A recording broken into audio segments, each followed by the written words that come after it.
और कुछ माजी करीब की आपको याद दिलवाना चाहता हूं कि एक इदारे के बारे में माजी करीब में क्या बातें की गई और आज सियासत में शामिल होने की, सियासत में उनको घसीटने की कोशिश की जा रही है। और कोशिश की जा रही है कि जो एक न्यूट्रल होने का सिलसिला शुरू हुआ था वो शायद बानी चेयरमैन पीटीआई को काबिल कबूल नहीं, और उन्होंने जब न्यूट्रलिटी वाला ऐलान हुआ तो उन्होंने कहा कि न्यूट्रल तो जानवर होता है और न्यूट्रल तो कोई चीज़ नहीं होती, या आप हक के साथ हैं या बातिल के साथ हैं। मगर आज यकदम मुज़ाकरात की पेशकश करना और कहना कि फ़ौज नुमाइंदा मुकर्रर करे, तो मैं समझता हूँ कि ये जो तरला मिन्नत का सिलसिला शुरू हुआ है और ये बहुत जल्दी सफ़र तय किया, मैं छोड़ूंगा नहीं से लेके मुझसे प्लीज़ बात करो, यानी एक ट्रेलर इस मुल्क में चलाया गया कि मैं छोड़ूंगा नहीं, मैं किसी को नहीं छोड़ूंगा। और उसके बाद अब नई फिल्म आई है मुझसे प्लीज़ बात करो के नाम से, और मुझे ये समझ नहीं आता कि आप 9 मई के हमले करते हैं, 9 मई के हमले करने के बाद शोधा की यादगारों को मस्मार करते हैं। आपका सोशल मीडिया एक मुनज़्ज़म कैंपेन चलाता है कौमी सलामती के इदारों के हवाले से, इस मुल्क की अफवाज के हवाले से, और आप इस मुल्क के अमन के लिए एक ख़तरा पैदा करते हैं, इस मुल्क की सलामती के लिए ख़तरा पैदा करते हैं। जब आपका दिल करता है आप IMF को ख़त लिख देते हैं और मुल्क को डिफ़ॉल्ट करने की कोशिश करते हैं। जब आपका दिल करता है आप साइफ़र लहराते हैं और मुल्क की फ़ॉरेन पॉलिसी को ख़राब करने की कोशिश करते हैं और मुल्क के ताल्लुकात दूसरे ममालिक के साथ उनको ख़राब करने की कोशिश करते हैं और झूठा बयानियाँ घड़ते हैं। और आपकी पूरी दुनिया ने वो आवाज़ सुनी जब आपने ये कहा कि हमने इसके साथ खेलना है, इसके साथ खिलवाड़ करना है, साइफ़र के साथ इसको सियासी मकासद के लिए इस्तेमाल करना है। तो आज आप जो मुतालबा रख रहे हैं कि पहले छोड़ूंगा नहीं, अब प्लीज़ मुझसे बात कर लो, तो इससे साबित ये हुआ कि जब इदारा न्यूट्रल हुआ तो उसके बाद अब आप अपनी हिमायत मांग रहे हैं और कह रहे हैं कि मेरी हिमायत की जाए। जब न्यूट्रलिटी का ऐलान किया गया था तब आपने तरह तरह की बातें की थी कि न्यूट्रल तो फलां होता है, और आपके जराइम की फहरिस्त इतनी लंबी है कि वो ख़त्म होने का नाम नहीं लेती। कोर कमांडर हाउस के बाहर आपकी तीनों बहनें मौजूद थीं, फुटेज मौजूद है। आप CCTV की बात करते, CCTV में सब कुछ आया है कि आपका भांजा बाहर खड़ा था, आपकी बहनें बाहर खड़ी थी, आपके पार्टी के रहनुमा खड़े थे। आपकी पार्टी ने बाकायदा तौर पे एक इजलास किया जिसमें शफकत महमूद साहब ने और शमसाम बुखारी साहब ने इख्तलाफ राय किया कि हमने कोर कमांडर हाउस नहीं जाना, हमने फ़ौजी तनसीबात पे हमले नहीं करने, हमने चागी का पहाड़ नहीं जलाना, हमने कैप्टन कर्नल शेर खान के मुजस्मे को मस्मार नहीं करना, हमने शुहदा की यादगारों के साथ बेहुरमती नहीं करनी। मगर आपकी पार्टी के लोग ये कहते रहे कि खान नहीं तो पाकिस्तान नहीं, अपने अपने अहदाफ पर पहुंचो, हमला करो, जलाओ घिराव करो। और ये सियासत में आपका वतीरा रहा है। वो PTV का हमला हो, वो SSP असमतुल्लाह जनेजो पर आपने हमला किया, आपने आग लगाई, कब्रें खोदी, इसी पार्लियामेंट के गेट को तोड़ा। तो आज जो आप कह रहे हैं कि नुमाइंदा मुकर्रर किया जाए आपसे बातचीत करने के लिए, आपकी समझ नहीं आती है कि कभी गिरेबान पकड़ लेते हैं, कभी पैर पकड़ लेते हैं। ये यकदम सफ़र कैसे तय होता है? और देखिए, इस मुल्क की सलामती के ऊपर कोई कॉम्प्रोमाइज़ नहीं है। आप इस मुल्क के लिए एक सिक्योरिटी रिस्क हैं, और आपकी जो माजी में आपने जो मामलात किए, वो फॉरेन पॉलिसी के मामलात हों, वो 9 मई के हमले हों, वो साइफ़र हो, वो IMF को ख़त लिखना हो, वो ये कहना हो कि खुदा ना खास्ता ये मुल्क नहीं रहेगा अगर मैं इक़्तिदार में ना रहा, आपके लोगों का ये कहना खान नहीं तो पाकिस्तान नहीं। तो मैं ये समझता हूँ कि ये जो फ़ौज के इदारे को सियासत में मुलव्वस करना चाहते हैं, ये इनकी एक नई साजिश है, एक नई कहानी घड़ी गई है जेल के अंदर से कि एक दिन अपनी वेबसाइट्स पे फ़ौज के खिलाफ मुनज़्ज़म प्रोपेगेंडा करते हैं। और इसकी एक वजह यह भी है, ये जो आप कह रहे हैं कि नुमाइंदा मुकर्रर करें मेरे से बातचीत करने के लिए, इनको पता है कि इनका जो सोशल मीडिया सेल पकड़ा गया है उसके ताने बाने मुल्क दुश्मनों से मिलते हैं और इन्होंने इस बात को प्रियम्प्ट करने की कोशिश की है कि रऊफ हसन और जो वहां पे तमाम लोग एक मुल्क दुश्मन एजेंडे के तहत एक सोशल मीडिया सेल चला रहे थे और मुल्क दुश्मन हुकूमतों से इनके राब्ते थे, तहकीकात होंगी, तमाम चीज़ें सामने आ जाएंगी। इनको पता है कि वहाँ पे जिन कुव्वतों से इनके राब्ते थे और ये उन राब्तों के ज़रिए मुल्क दुश्मन पॉलिसियाँ बना रहे थे, सोशल मीडिया के ऊपर मुल्क की अमन सलामती को नुकसान पहुँचाना चाह रहे थे।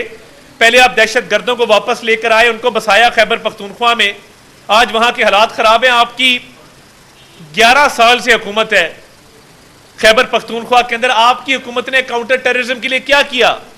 नेशनल एक्शन प्लान के जरिए क्या किया? काउंटर टेररिज्म डिपार्टमेंट क्यों नहीं खड़ा किया?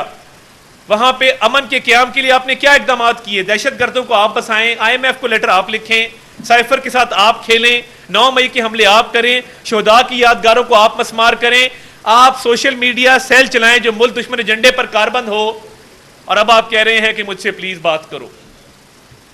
तो ये जो हर बात पे एक यू टर्न है, और इनको ये बात काबिल कबूल ही नहीं थी कि इदारा न्यूट्रल हो गया, इसलिए अब ये कोशिश की जा रही है कि फौज के इदारे को अपने सियासी मफादात के लिए सियासत में मुलव्वस किया जाए। तो ये किस तरह की सियासत है और ये किस तरह की मुनाफकत है? आपने आज तक इस मुल्क की मईशत के लिए क्या किया? 2018 में जो हंसता बसता पाकिस्तान हम छोड़ के गए थे, मियाँ शहबाज शरीफ ने आके फिर मुल्क को डिफॉल्ट से बचाया। आप रह जाते तो ये मुल्क डिफॉल्ट हो जाता, डिफॉल्ट से बचाया, और आज भी माशी इस्लाहात के एजेंडे पे कारबंद है इंशाअल्लाह ताला इस मुल्क को। कल आपने देखा कि फिच की रेटिंग्स में हमें CCC+ मिला, कल पॉलिसी रेट कम हुआ है, मईशत के हवाले से अच्छी खबरें आना शुरू हुई हैं।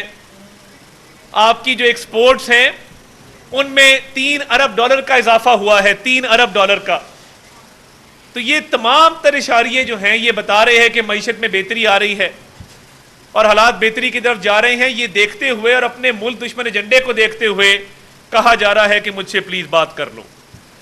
तो ये इनके दौरे मयार हैं, मुनाफिकाना सियासत है कि 9 मई का इतराफ़ भी करते हैं कि मैंने कहा था GHQ जाओ और एहतजाज करो, और ये 2 दफ़ा इतराफ़ हुआ। और पॉलीग्राफ टेस्ट से क्यों भागते हैं? पॉलीग्राफ टेस्ट जो लेने से इनकार किया गया इसलिए किया गया कि उसमें सच साबित हो जाएगा कि 9 मई के हमले आप उसके मनसूबा साज थे, आपकी वो मनसूबा बंदी थी और एक मुनज़्ज़म साजिश के तहत आपने 9 मई के हमले करवाए थे। इसमें कोई शक व शुबा नहीं है।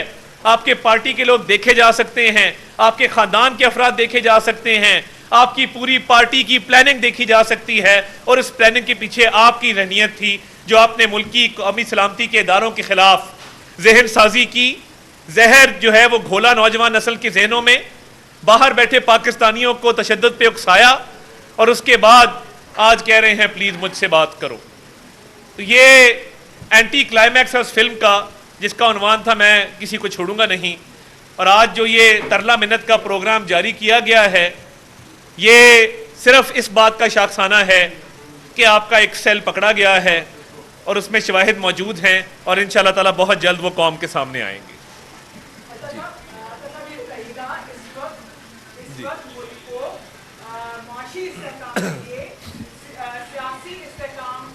बहुत अच्छा सवाल है,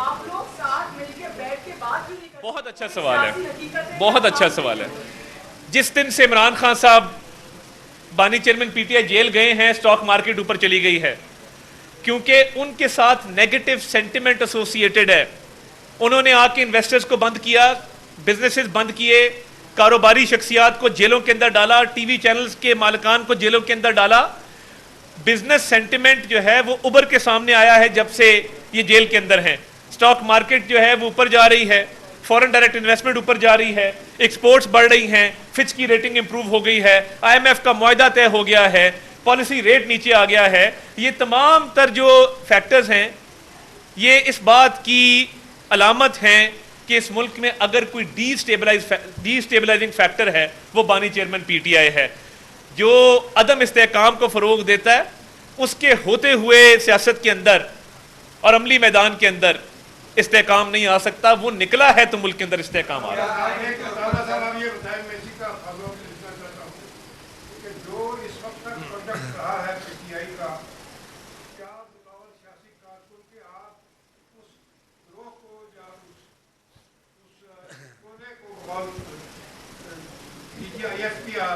क्या आप सियासी पार्टी समझते हैं?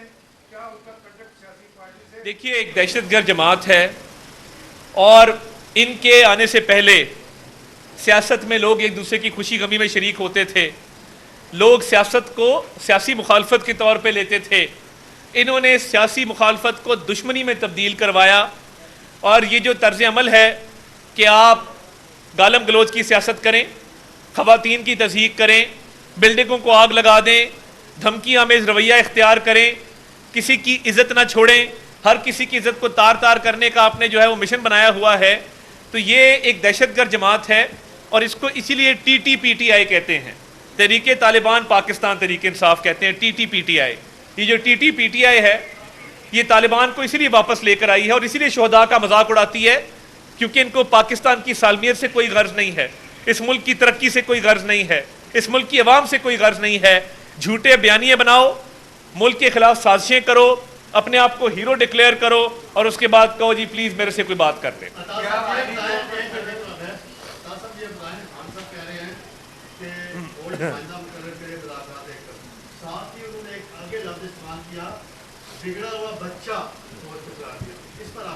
अगर कोई बिगड़ा हुआ बच्चा है तो वो खान साहब हैं जो लूडो हारते हुए लूडो उल्टा देते हैं, जो कभी मुश्किल आए तो रोना शुरू कर देते हैं, जब उनकी जमात पे कोई मुश्किल आए तो वो इस तरह कहते हैं जिस तरह जुल्म के पहाड़ टूट गए। जब राना सनाउल्लाह की गाड़ी में हेरोइन डलवाई जा रही थी तब बिगड़ा हुआ बच्चा कौन था?